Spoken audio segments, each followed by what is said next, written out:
Bom dia a todos. Vamos iniciar o nosso estudo de hoje. Estamos com uma presença aqui ilustre.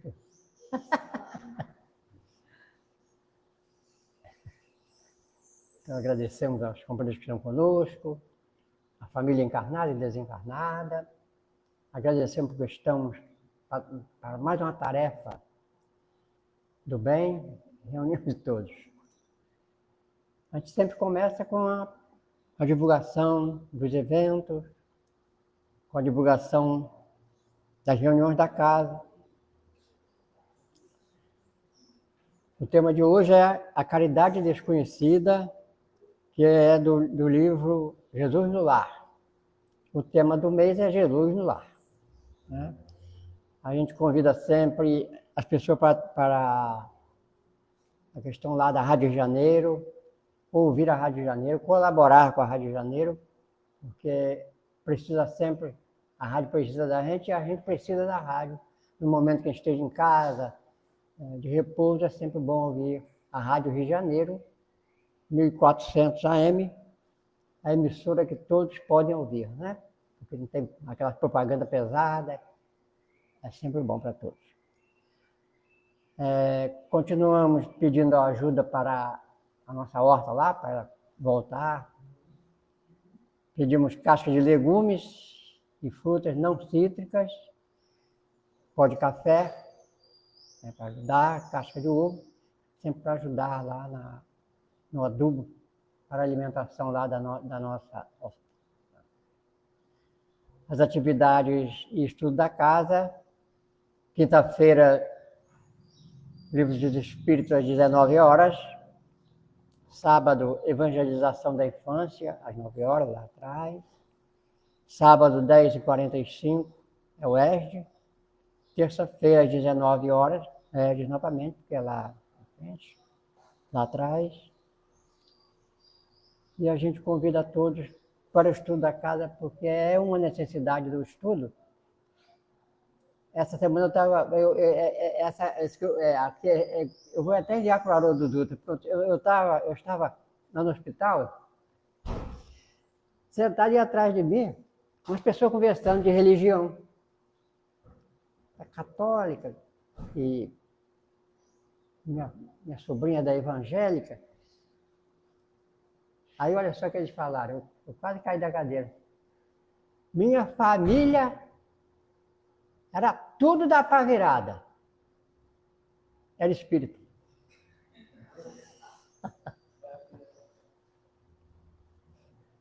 Vamos continuar com a pá virada, tá bom. Então, repetindo, o nosso tema é a caridade desconhecida. A palestrante é Jane Dias, que é hoje o primeiro sábado. Vamos então à nossa página preparatória. Do livro Fonte Viva, ditado por Emmanuel Franciscano Xavier, lição 86, estás doente? É uma pergunta. E a oração da fé salvará o doente e o Senhor o levantará. Tiago 5,15. Todas as criaturas humanas adoecem, todavia, são raros aqueles que cogitam de cura real. Se te encontras enfermos, não acredites que a ação medicamentosa através da boca ou dos poros te possa restaurar integralmente. O comprimido ajuda, a injeção melhora, entretanto, nunca te esqueças de que os verdadeiros males procedem do coração. A mente é fonte criadora. A vida, pouco a pouco, plasma em torno de teus passos aquilo que desejas. De que vale a medicação exterior se prossegues triste, acabrunhado ou insubmisso? De outras vezes, pedes o socorro de médicos humanos ou de benfeitores espirituais, mas ao surgir as primeiras melhoras, abandonas o remédio ou o conselho salutar e volta aos mesmos abusos que te conduziram à enfermidade. Como regenerar a saúde se perde longas horas na posição da cólera ou do desânimo? A indignação rara, quando justa e construtiva no interesse geral, é sempre um bem, quando sabemos orientá-la em serviços de elevação. Contudo, a indignação diária, a propósito de tudo, de todos e de nós mesmos, é um hábito pernicioso de consequências imprevisíveis. O desalento, por sua vez, é clima anestesiante que entorpece e destrói. E que falar da maledicência ou da inutilidade com as quais despendes tempo valioso e longo em conversação infrutífera, extinguindo as tuas forças. Que gênio milagroso te doará o equilíbrio orgânico, se não sabes calar, nem desculpar, se não ajudas, nem compreendes, se não te humilhas para os desígnios superiores, nem procuras harmonia com os homens. Por mais se apressem socorristas da terra e do plano espiritual em teu favor, devoras as próprias energias, vítima imprevidente do suicídio indireto. Se estás doente, meu amigo, acima de qualquer medicação, aprende a orar e a entender, a auxiliar e preparar o coração para a grande mudança.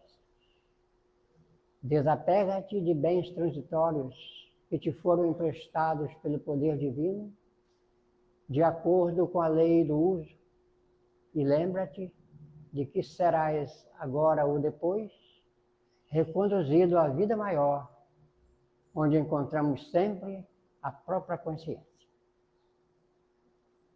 Foge à brutalidade. Enriquece os teus fatores de simpatia pessoal pela prática do amor fraterno. Busca a intimidade com a sabedoria, pelo estudo e pela meditação. Não manches teu caminho. Serve sempre. Trabalha na extensão do bem. Guarda a lealdade ao ideal superior que te ilumina o coração e permanece convicto de que, se cultivas a oração da fé viva em todos os teus passos, aqui ou além, o Senhor te levantará. Graças a Deus.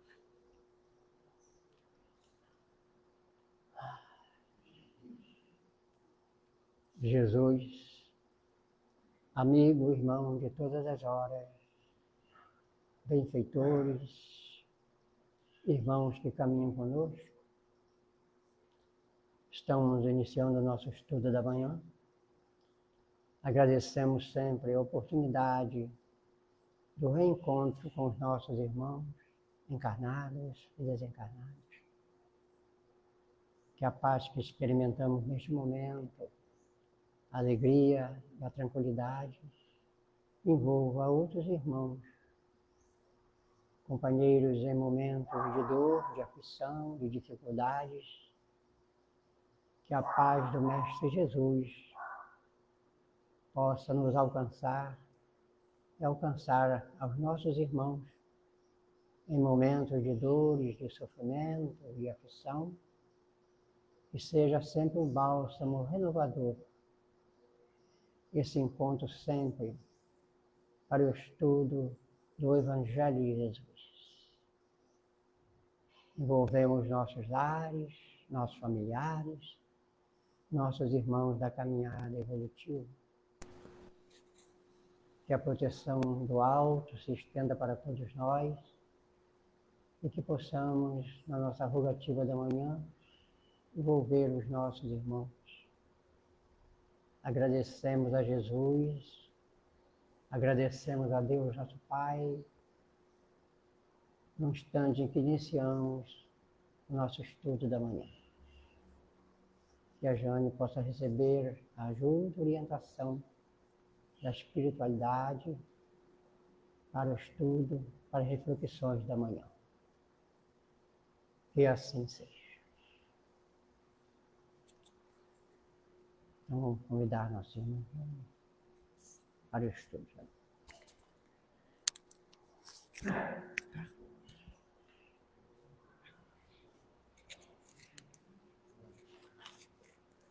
Bom dia a todos. Então, sempre eu que começo, né, o mês, então eu sempre falo isso. Mais um mês, mais uma oportunidade de nos reunirmos em torno da doutrina espírita, dos seus ensinamentos, dos seus postulados. Então, que a gente possa aproveitar bem a lição. Que hoje, né, esse mês, nós estamos voltando a estudar o livro Jesus no Lar. Estamos na lição número 20. E hoje vai falar justamente sobre a máxima do Espiritismo, que é a caridade. Essa máxima que fala que fora da caridade não há salvação.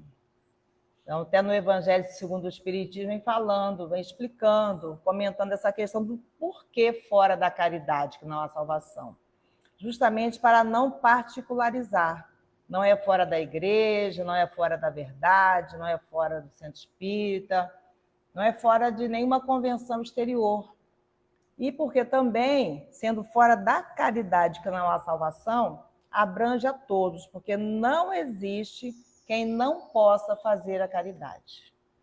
Por mais que a pessoa se acredite impossibilitado de ajudar, ela tem condição sim, porque pelo pensamento, um bom pensamento, ou até como falou a página ali, né? Como é que os remédios, que a medicação vai ajudar se internamente nós não nos ajudamos? Às vezes até somente de não se revoltar e de procurar saber qual a lição que aquela enfermidade está nos trazendo para aquele momento ali, já é uma forma de ajudar, que já é um revoltado a menos, a gente já abre um campo para a espiritualidade nos socorrer. Eu estava até lembrando do Chico Xavier, que tomava muito, no final, né, tomava muitos comprimidos durante o dia. Uma época ele tomava 18 comprimidos logo ao acordar. Então, ele falava, eu ajudo ao remédio. Então, ajudar o remédio é tomar com convicção, agradecendo que Deus permite que a ciência chegue até aquele produto ali, que a ciência chegue até aquele recurso. Agradecendo que irmãos, nós estamos no mundo de expiação e de provas, que irmãos nossos estão passando por uma prova de dedicação à ciência, por exemplo, né? De dedicação à medicina. Então, tudo isso é forma que a gente tem de ajudar. E, às vezes, só não atrapalhando tudo o que é feito em nosso favor, também já é uma ajuda. Então, por isso, fora da caridade não há salvação, porque não existe quem não possa ajudar. Todos, em algum momento, podem fazer isso. Então, está ali o livro é Jesus no Lar, o Espírito Neio Lúcio e o médium Francisco Cândido Xavier. A caridade desconhecida. Lá no Livro dos Espíritos, que é a obra básica da nossa doutrina, fala sobre caridade e amor ao próximo. Nesse item, né? Na questão 886, Kardec, eu acho que ele vai até um pouco forte demais. Que ele quer saber como Jesus entendia a caridade. A gente pode falar, puxa, mas aí era Jesus, né? Como é que Jesus entendia a caridade? Só que Jesus é o guia e modelo da humanidade. Jesus é justamente o Espírito enviado por Deus para acompanhar a humanidade terrena desde antes mesmo do planeta estar aí constituído, estar aí organizado. E é o modelo, né? É pesado, tá? É forte, são informações fortes. É o modelo aonde todos nós, humanidade terrena, devemos chegar. É um dever chegar ao nível de Jesus, chegar ao patamar que Jesus já se encontra. Então, Kardec pergunta aos espíritos como Jesus entendia a caridade, que é na questão 886. Ele fala qual o verdadeiro sentido da palavra caridade, como entendia Jesus. Verdadeiro sentido. Quando ele pergunta qual o verdadeiro, porque certamente haviam outros sentidos, haviam outras formas de se entender a caridade. Os espíritos respondem: benevolência para com todos. Nada de particularismo, nada de separar. Não, eu terei benevolente aqui com os meus. Né? Os outros, além de não ajudar, se eu puder atrapalhar para que os meus sejam melhores, eu também vou fazer assim. E numa fase da vida ainda se acha que isso é o justo. Indulgência para as imperfeições dos outros, né? Compreensão. Não é falar que o outro está correto quando ele não está verdadeiramente, mas compreender o estágio que o outro está, né? Agir com indulgência para com o outro, as imperfeições que o outro traz, e o mais fácil, perdão das ofensas. Então, essa resposta que os espíritos dão é o famoso BIP. Né? Muita gente fala, é o BIP, que está lá, benevolência, indulgência e perdão, que é a questão 886 do Livro dos Espíritos. Quando vem falando dessa benevolência para com todos, já é nos orientando a começarmos a dar pelo menos um pequeno passo na direção da família universal.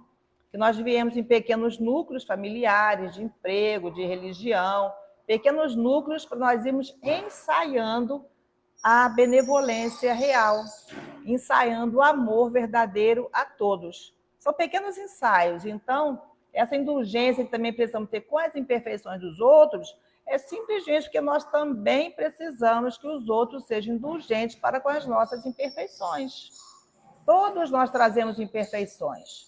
Lá na escala espírita, também está no Livro dos Espíritos, vem classificando muito bem qual a classificação do nosso planeta, que é um planeta bem novinho ainda, né, que está começando ainda a sua escalada de evolução.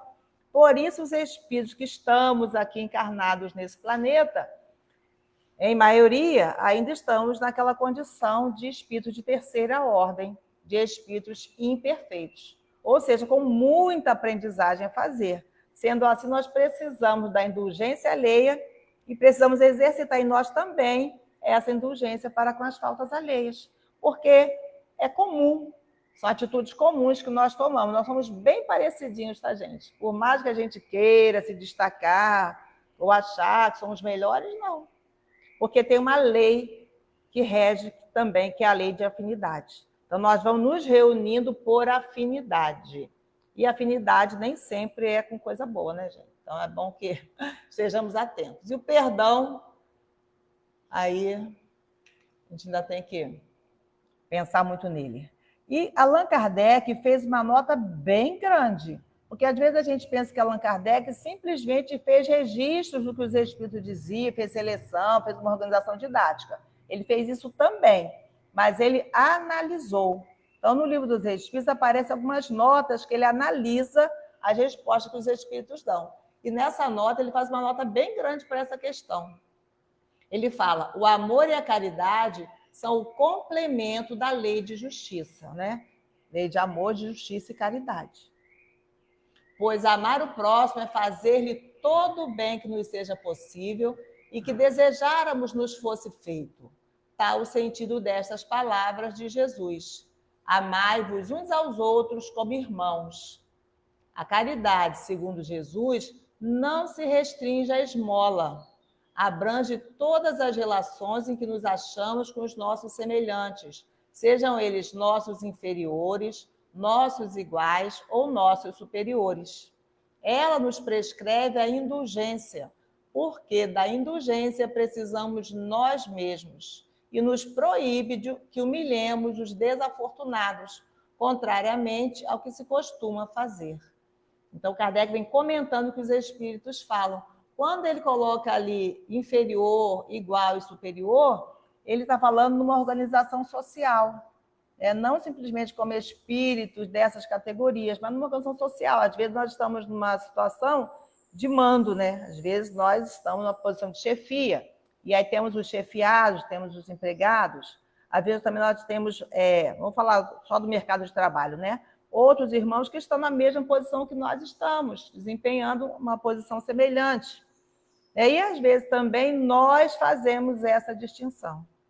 Também, mesmo que essa distinção seja feita por nós, não inferior, superior ou igual, mesmo que seja uma distinção particularizada, ainda assim a ordem é nos amarmos. Esse é o exercício que precisamos fazer. E Kardec ainda continua nessa nota. Apresente-se uma pessoa rica e todas as atenções e deferências lhe são dispensadas. Se for pobre, toda a gente como que entende que não precisa preocupar-se com ela. No entanto, quanto mais lastimosa seja a sua posição, tanto maior cuidado devemos pôr em lhe não aumentarmos o infortúnio pela humilhação. O homem verdadeiramente bom procura elevar aos seus próprios olhos aquele que lhe é inferior, diminuindo a distância que os separa. Não é bem assim na nossa sociedade? Vamos pensar que a gente vai numa loja, a gente vai a uma loja, pensou em comprar um sapato. Se você estiver com um sapato muito ruinzinho, não for uma marca assim conhecida, às vezes ele não quer nem te atender. Agora, se você já vai comprar um sapato e você já está com um sapato, né, ainda que esteja surrado, mas seja de uma boa marca, de um preço tal, nossa, o tratamento é outro. Se você entra, né, com uma postura, uma roupa, você é recebido de um jeito. Se você está com uma roupa mais simples, que não condiz muito com a moda daquele momento, a recepção também é outra. Então, é bem diversa a orientação que os Espíritos que Jesus nos dá com relação a nos tratarmos entre nós mesmos. Porque quando fala ali que a caridade não se restringe à esmola, nós também, às vezes, restringimos esmola como sendo algo material. Às vezes, nós esmolamos o próprio tempo. Não queremos doar nem de nós mesmos, nem do nosso tempo, nem da nossa atenção. E algumas vezes, de forma muito orgulhosa, falamos mesmo, ele não merece. Fulano não merece minha atenção. Fulano não merece minha presença. Às vezes, até falamos isso de maneira bem, entre aspas, consciente. De outras, não. De outras, a gente só age dessa maneira. Então, ali fala, porque é um dever daquele que se acha em melhor condição, é um dever estender a mão para o que está em condição inferior. E esse movimento ele é constante. Nós sempre temos alguém ou algo, ou uma situação, né? Alguém encarnado ou desencarnado acima, para o qual a gente precisa dar a mão, precisa dar a mão dele para segurar e subir, e também temos alguém que está na posição abaixo, que precisamos segurar a mão e segurar. É o tempo todo assim, nós precisamos de mãos que nos apoiem e precisamos estender nossas mãos para também apoiar aquele que naquele momento está numa posição inferior, fragilizada. Essa posição inferior pode ser uma fragilidade. E as fragilidades, elas são momentâneas. Né? Passa um vento, toca um vento assim, e alguém que estava se achando, né, a última bolachinha aí do pacote, fica fragilizado também. Sofre uma perda, sofre um desequilíbrio maior e vai precisar daquele que ele até anteriormente julgou como sendo inferior, que vai ajudá-lo.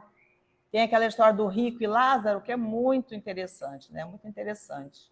Né? Que o rico, sim, meio parábola, né? O rico vai descascando as laranjas e o Lázaro vai só se alimentando das migalhas que caem daquela laranja que ele descasca, né? Dos farelos do pão que caem, que ele descasca. E quando chega ao plano espiritual, o rico percebe, né, que apesar dele ter toda uma condição material, ele estava com muita sede de aprender.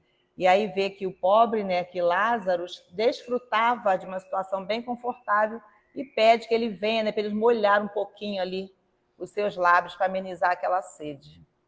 E aí depois ainda pede, vai lá, fala lá com os meus irmãos na terra, para que eles façam diferente do que eu fiz. E aí ele orienta, não, mas os irmãos da terra já têm os profetas, já tiveram muitos exemplos e não ouviram, por que ouviriam agora alguém que era desprezado naquela sociedade?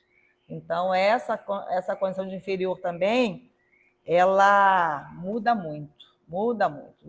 Os sábios já dizem, né? Ninguém sabe o dia de amanhã, E o dia de amanhã pode ser daqui a 10 minutos, gente. Ninguém sabe. Então, essa distância ali. Aí, já entrando para a lição número 20, os discípulos estavam naquelas reuniões maravilhosas em casa de Pedro, numa conversação. E essa conversação era sobre a prática do bem. E interessante que geralmente tem um ou outro que faz a pergunta, né? Um outro que dispara a questão. Dessa vez, não. Dessa vez, nessa história aqui, todos falavam bastante. Todos conversavam, todos discutiam sobre a prática do bem. Né? Como exercer essa prática. E o que eles mais perguntavam, o que mais perturbava eles, era justamente como expressar a compaixão sem dinheiro.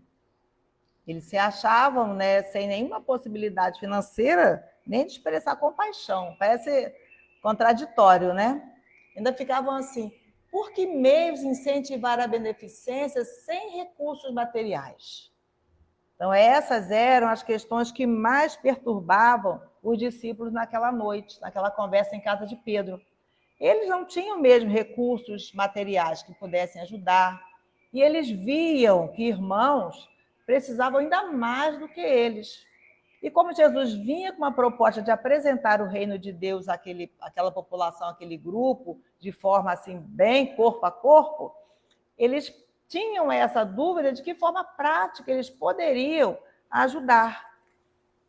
E aí, né, a perguntinha que eu sempre faço, né? Jesus respondeu direto, falou, façam isso, isso, isso, isso. Fez uma listinha rápida para eles. Não era assim que Jesus agia e nem age. Até porque nós precisamos movimentar o nosso cérebro o tempo todo. Precisamos pensar, refletir. E aí Jesus jogava, né, assim, todas as possibilidades de reflexão. E cada vez que a gente ouve Jesus, que a gente pode ouvi-lo, especialmente se conseguirmos ouvi-lo no nosso interior, teremos ali, olha, fartas, né, observações para que a gente colhe naquele momento que a gente conseguir colher. Por isso que várias vezes as mesmas sementes são jogadas. O nosso solo é diferenciado, a gente está tratando o solo constantemente. Então, de alguma vez eu pego certa semente, já consigo que ela frutifique, e outras eu nem percebo que estão ali. No outro momento eu pego uma outra semente. Então, por isso, repetidas vezes, as lições de Jesus vão surgindo para nós. Então, nesse momento aqui, eles, além de perguntar, além de se perguntarem ali, eles lembravam grandes nomes de pessoas que tinham grandes posses e que aqueles sim poderiam ajudar. Então, eles já estavam convictos de que só os poderosos da terra é que se encontravam à altura de estimular a piedade. Só os poderosos da terra que tinham condição de serem piedosos com aqueles que estavam mais necessitados. Então, Jesus, né, sempre deixava que eles falassem bastante. Que psicólogo, né? Se esvaziavam, falavam, discutiam, e Jesus só observando, só observando. Por isso que ele, às vezes, deixa que a gente também fale a beça, só observa. Mas quando vem com a sua palavra, quando vem com a sua orientação, é certeira, né? Aí eu vou ter que falar, aí é Jesus, né, gente? É Jesus, a orientação dele é certeira. Então, ele está ouvindo tudo aquilo, e ele resolveu contar mais uma de suas histórias, né, recheadas. Para quem gosta de história, esse livro é mais um prato cheio, né? Aí Jesus começa falando assim, um sincero devoto da lei foi exortado, né, aconselhado, por determinações do céu ao exercício da beneficência. Então, quer dizer, ele era um devotado, ele devotava-se à lei, ele queria cumprir a lei de Deus, e aí ele foi aconselhado a fazer o bem. Entretanto, ele vivia em pobreza extrema e não podia, de modo algum, retirar a mínima parcela de seu salário para o socorro aos semelhantes. Então, quer dizer, ele foi aconselhado, convidado a fazer o bem, mas ele financeiramente não tinha a menor condição, não podia tirar nada. O mínimo de salário não podia tirar. Então, vai explicando, né? Em verdade, dava de si mesmo quanto possível em boas palavras e gestos pessoais de conforto e estímulo a quanto se achavam em sofrimento e dificuldade. Porém, magoava-lhe o coração a impossibilidade de distribuir agasalho e pão os andrajosos e famintos à margem de sua estrada. Então, ele já fazia o bem, já falava uma boa palavra, já era compreensivo, já exercia a indulgência, mas aquela impossibilidade que ele tinha de estender um pão, de doar um alimento, de cuidar materialmente dos que precisavam e que conviviam ali com ele, aquilo doía, magoava o coração dele. Ou seja, ele não estava feliz porque não tinha recurso com que ajudar. Nesse caso aqui, gente, é diferente daquela pessoa que fala assim, não, me ajudem aí, ó, me diz aí quais são os númerozinhos, vou fazer uma fezinha ali. Soprem aí no meu ouvido os números da sorte, eu vou fazer uma fezinha, e quando eu ganhar, nossa, eu vou tocar aquela obra de humildade e caridade, aquela lista, que a gente tem uma lista de prioridades aqui de obra, né? Todas as reuniões de trabalhadores, a gente repassa a lista e vê que não conseguiu ainda as prioridades que a gente tem de manutenção. Então, eu pego essa lista de unidade de caridade e eu resolvo na hora, porque essa lista é bem material. Aí, não é esse tipo. Ele sentiu uma dor sincera no coração, porque ele via o sofrimento, ele mesmo passava por muitas dificuldades, ele não conseguia ajudar materialmente. Mas com bons gestos ele fazia. E ele foi convocado a fazer a caridade. Por que ele não conseguia? Qual era a situação desse devoto da lei? Ele era rodeado de filhinhos pequeninos. Era escravo do lar que lhe absorvia o suor. Então, ele tinha muitas bocas para alimentar. Reconheceu, todavia, que se lhe era vedado o esforço na caridade pública, podia perfeitamente guerrear o mal em todas as circunstâncias de sua marcha pela terra. Então, está lá.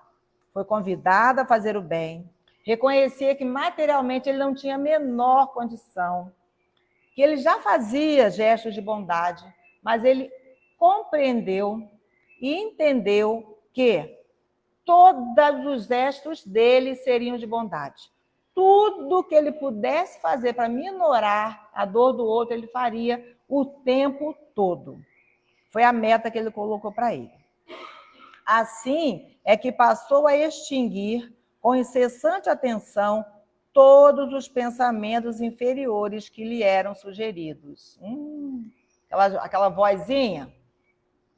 Não, deixa para lá, não ajuda não. E, ó, é karma, ó, lei de ação e reação, ó.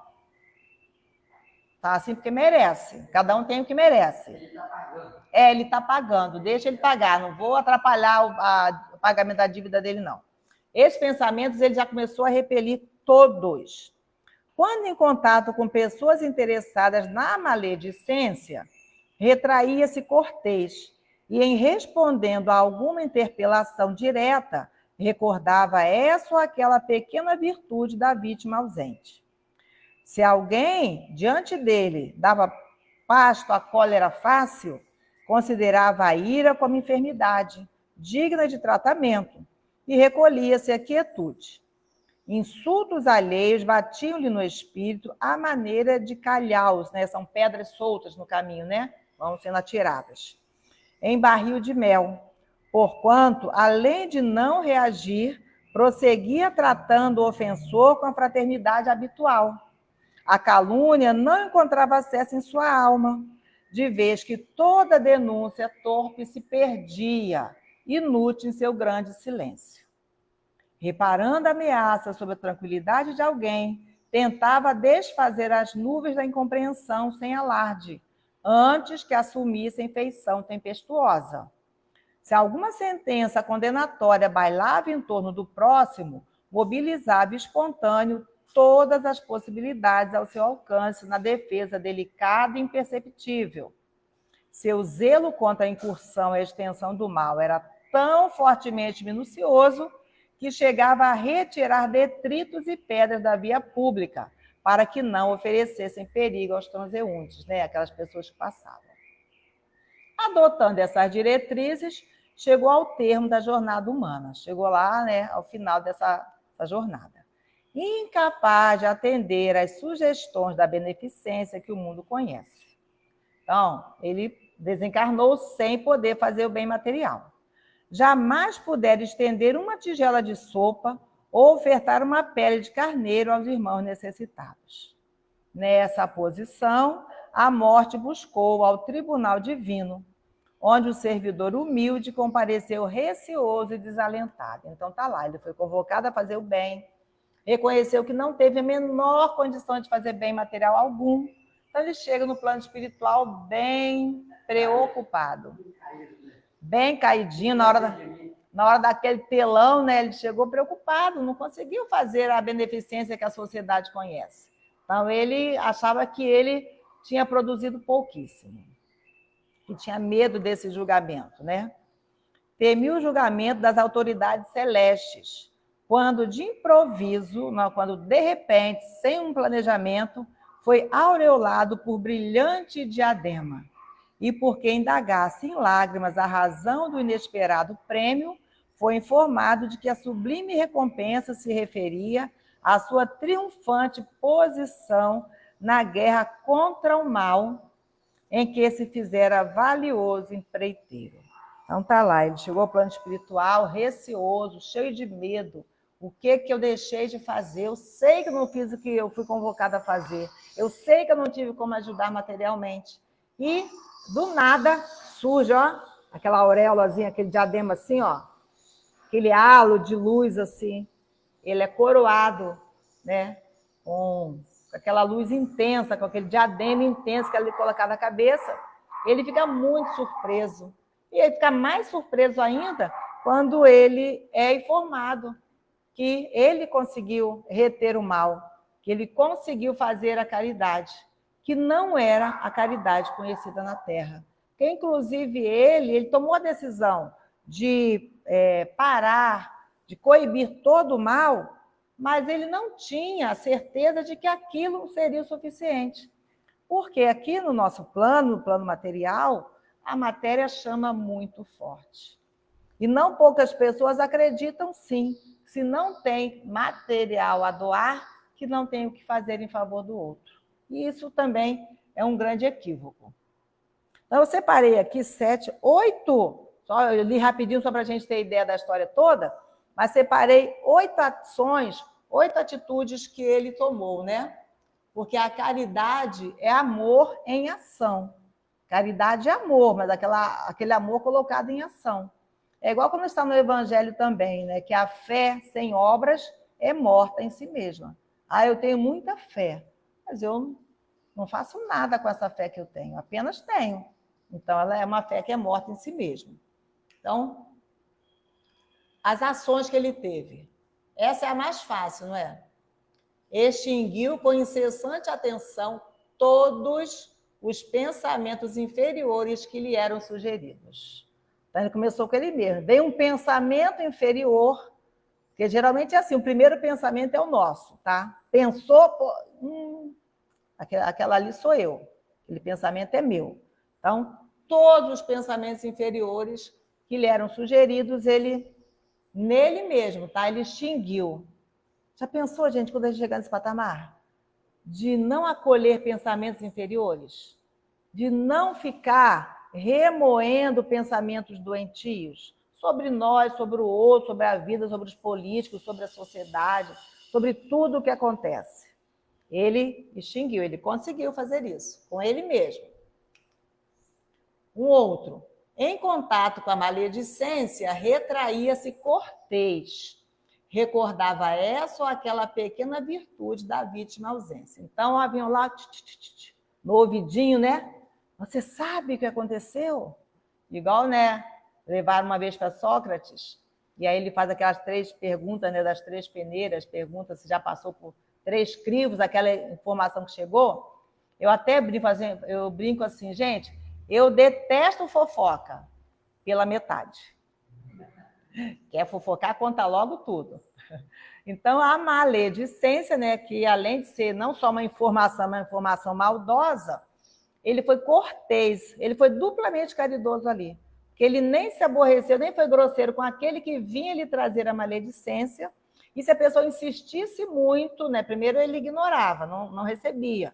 E se a pessoa insistisse muito em informá-lo sobre a vida alheia, ele começava a levantar pontos positivos. E sabe que isso é um exercício muito necessário para o nosso dia a dia?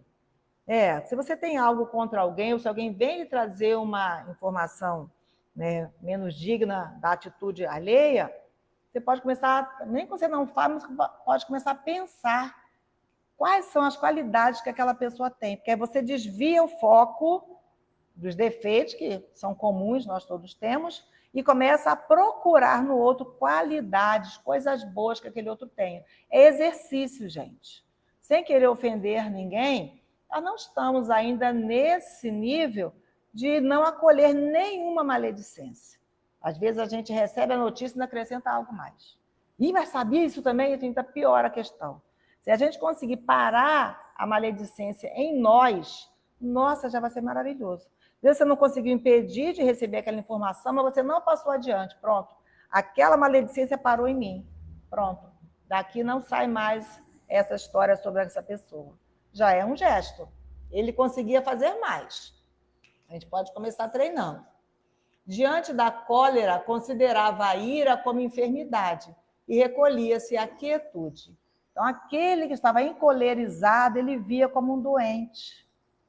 E, de verdade, é uma doença, né? A cólera é uma doença, sim. Aquele que está numa acessa de cólera, naquele momento ali, está colocando para fora doenças graves que possui. Então, ele via aquele encolerizado naquele momento como um doente. E as pessoas não maltratam doentes, né? Quando a pessoa está mais fragilizada doente, a tendência maior é cuidar dela. Então, vendo aquele encolerizado como um doente, ele compreendia aquele momento ali. E como ele fazia, né? Ele recolhia-se à quietude.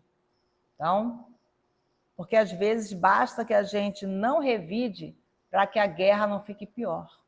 Que às vezes isso, né? Até fala é ouro, né? O silêncio é ouro, né? Mas se for um silêncio assim com uma prece interior, um pedido de ajuda, às vezes a gente não está nem tão próximo daquilo que está acontecendo, soube, ai, Senhor, ajuda ali, acalma ali. Quando a gente ouve, né? Às vezes só de longe está passando, vê uma discussão, coisa, você fala, trânsito, né? A gente tem muita oportunidade disso. Tem uma batidinha, a gente vai passar, ai, Senhor, que eles consigam se entender.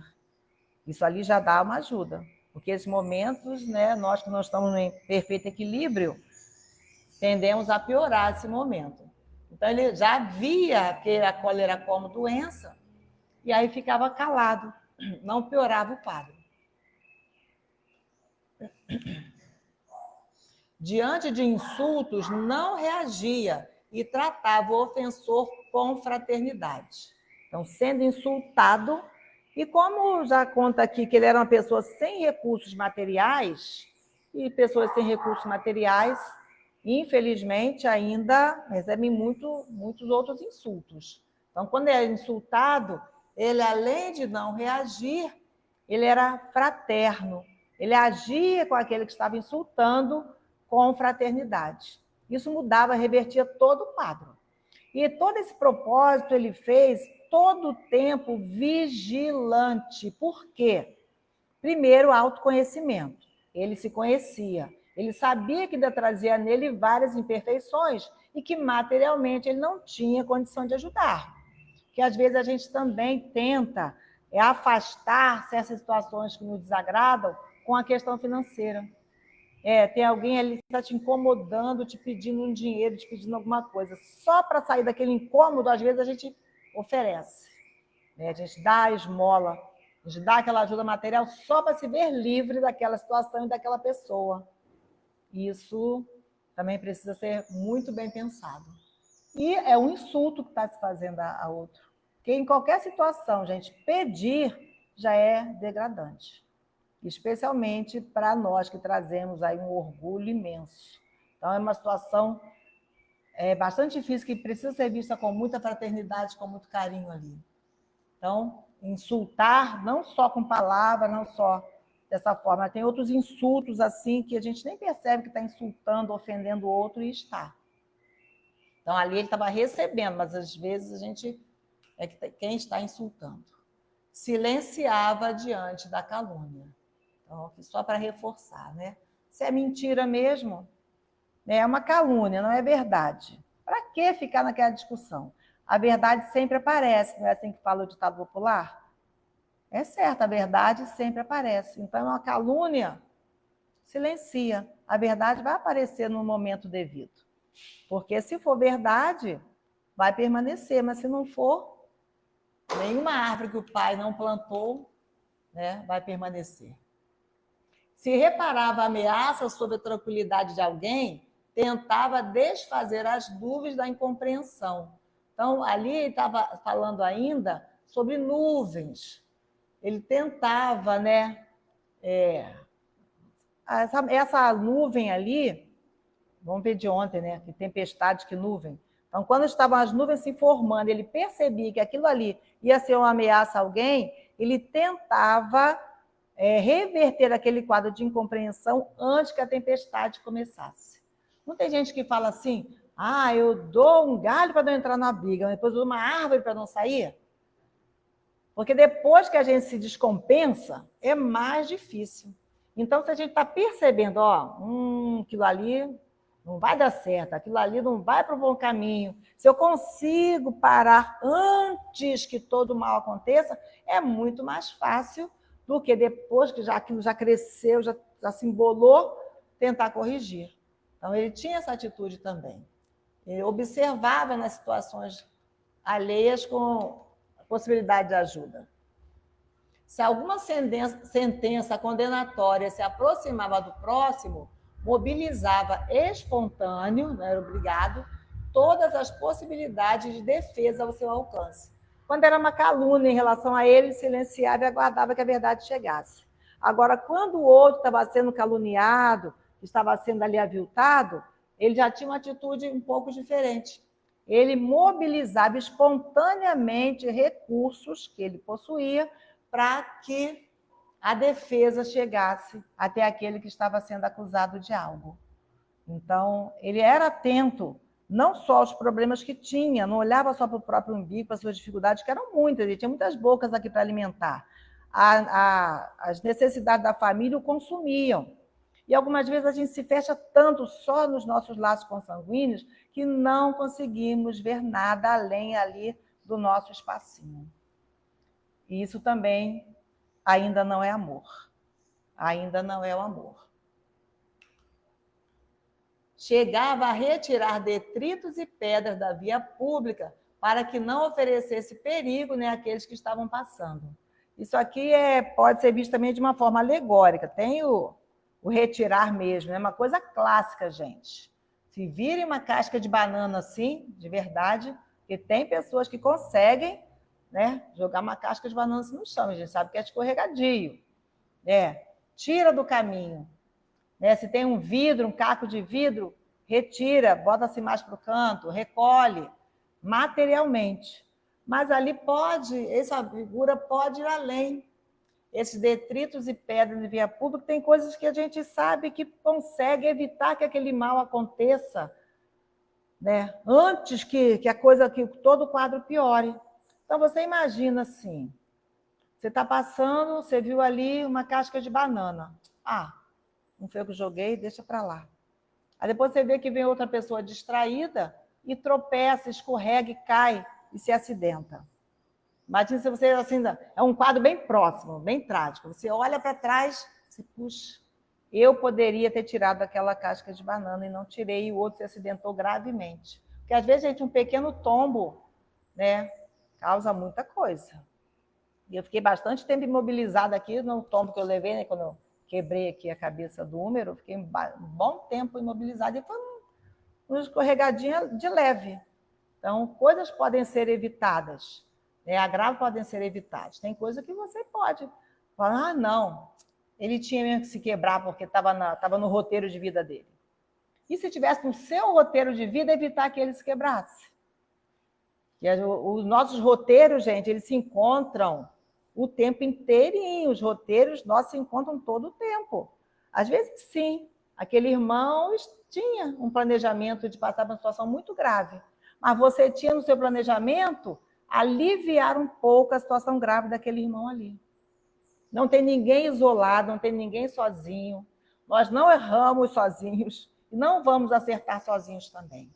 Então, às vezes, parece uma coisinha muito simples que a gente vê aqui, que os discípulos estavam discutindo como é que eles poderiam fazer a caridade se eles não tinham recursos materiais.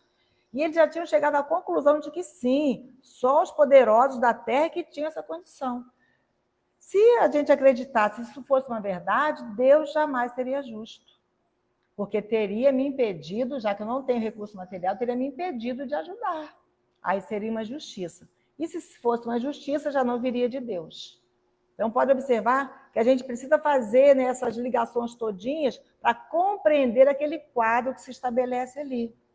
Nessa nossa passagem aqui do berço ao túmulo, nós precisamos estar atentos às casquinhas de banana que podemos tirar, às pedras do caminho do outro que nós podemos afastar assim para o lado.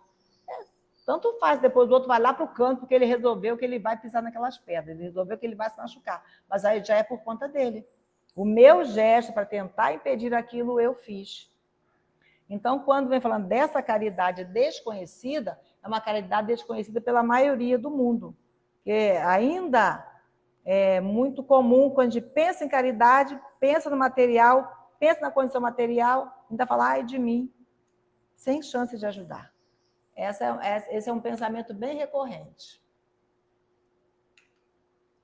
E aí, lá na questão 918 de O Livro dos Espíritos, Kardec pergunta: por que indícios se pode reconhecer em um homem o progresso real que lhe elevará o espírito na hierarquia espírita?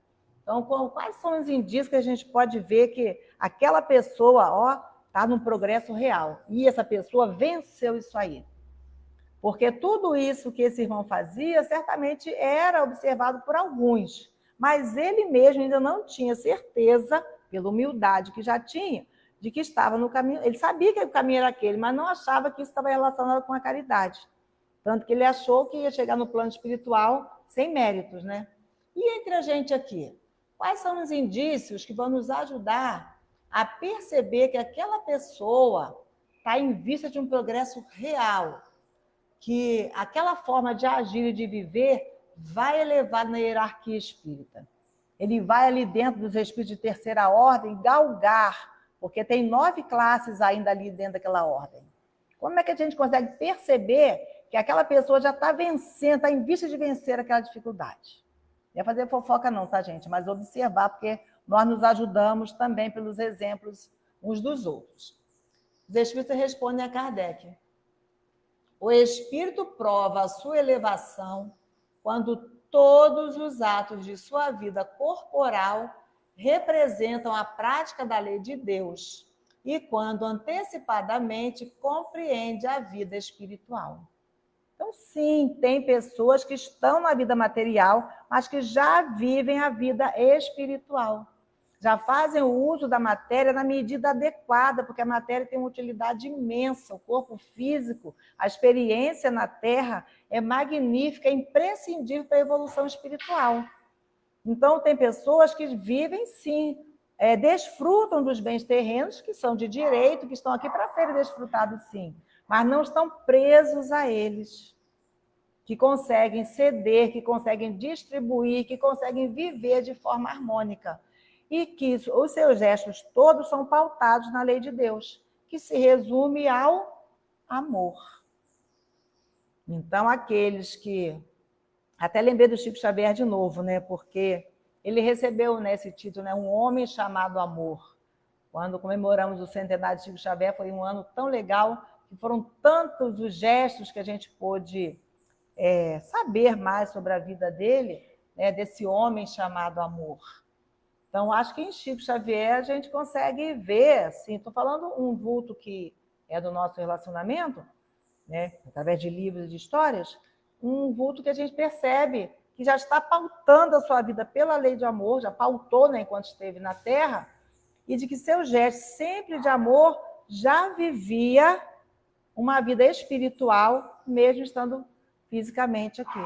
18 comprimidos, né, todos os dias para manter um corpo físico, e com alguém que já vivia plenamente a vida espiritual, é reconhecer a finalidade de se estar aqui.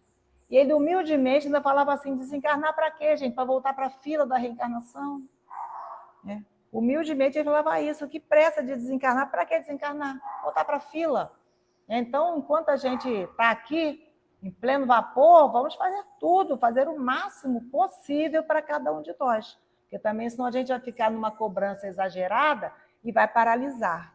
Porque quando a gente se cobra muito mais do que a gente pode dar, isso para nós também é motivo de ficarmos paralisados. E aí nós não avançamos. Porque essa autocompreensão também nos é útil. Saber, não, gente, eu não tenho essa condição de todo o tempo pautar minha vida assim. Mas o máximo que eu conseguir, eu vou fazer, vou me esforçar. Não está natural ainda, mas eu vou no esforço. Foi o que esse homem aqui da história fez.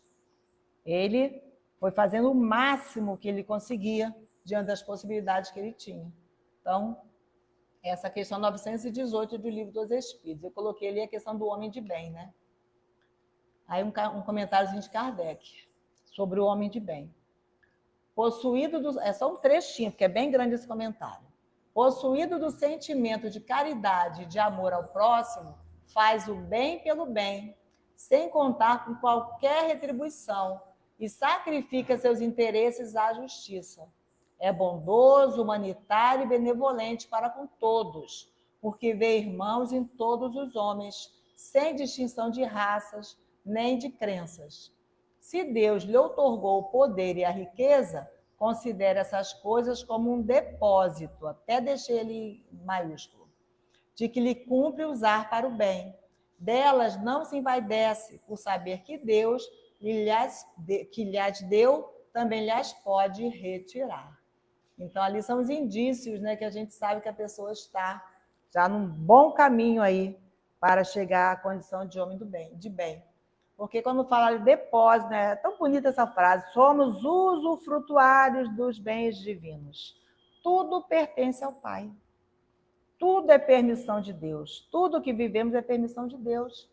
Nossa condição é de usar mesmo, né? Temos esse depósito, um depósito feito em confiança. Deus confia em nós. Deus sabe que nós podemos fazer. Sabe que somos capazes. Para isso, precisamos fazer a nossa parte, que a parte de Deus está feita, tá, gente? A sua lei já é de justiça. Aí, depois que Jesus conta essa história aos discípulos, todos estão se entreolhando, repensando, que eles tinham concluído de que só os homens que tinham muitas posses é que poderiam fazer o bem. Aí, Jesus conta a história, depois que ele termina de contar essa história, ele arremata com esse pensamento aí.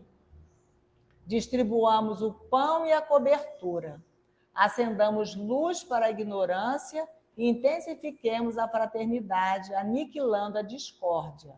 Mas não nos esqueçamos do combate metódico e sereno contra o mal, em esforço diário, convictos de que nessa batalha santificante conquistaremos a divina coroa da caridade desconhecida. Então, aquela coroa brilhante que ele recebeu, chegou ao plano espiritual, que era referente à caridade desconhecida, era em resultado a tudo que ele fez.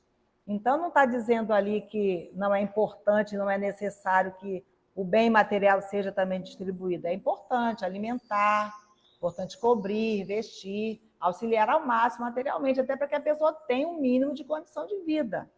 Mas não vamos esquecer do ponto principal, e que só vai depender de nós mesmos, que é essa nossa escalada aí, a condição de homem de bem, que é para onde todos nós estamos caminhando.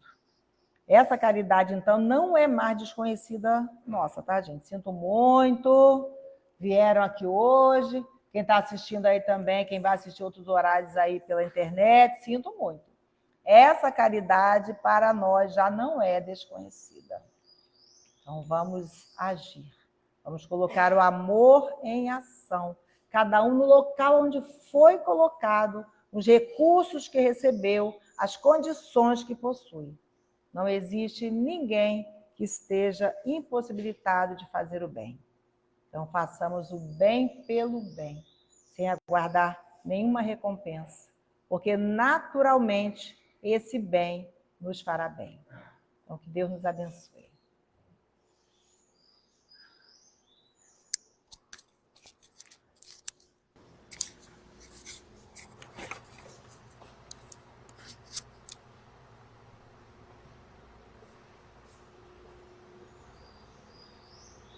Então agradecemos a Rani que trouxe o estudo da manhã de hoje tão importante.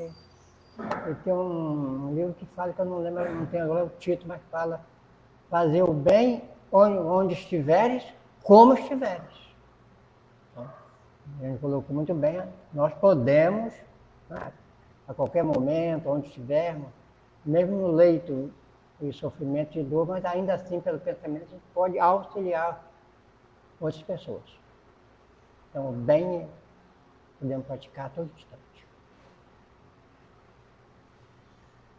Então, agradecemos a Jesus, agradecemos a Deus, nosso Pai, que possamos, a partir desse momento, dessa lição de hoje, que fala da caridade desconhecida, entender e praticar um pouco mais essa caridade em nosso próprio favor. Quando ajudamos, somos ajudados. Agradecemos aos amigos espirituais que estiveram conosco na manhã de hoje, os nossos irmãos desencarnados.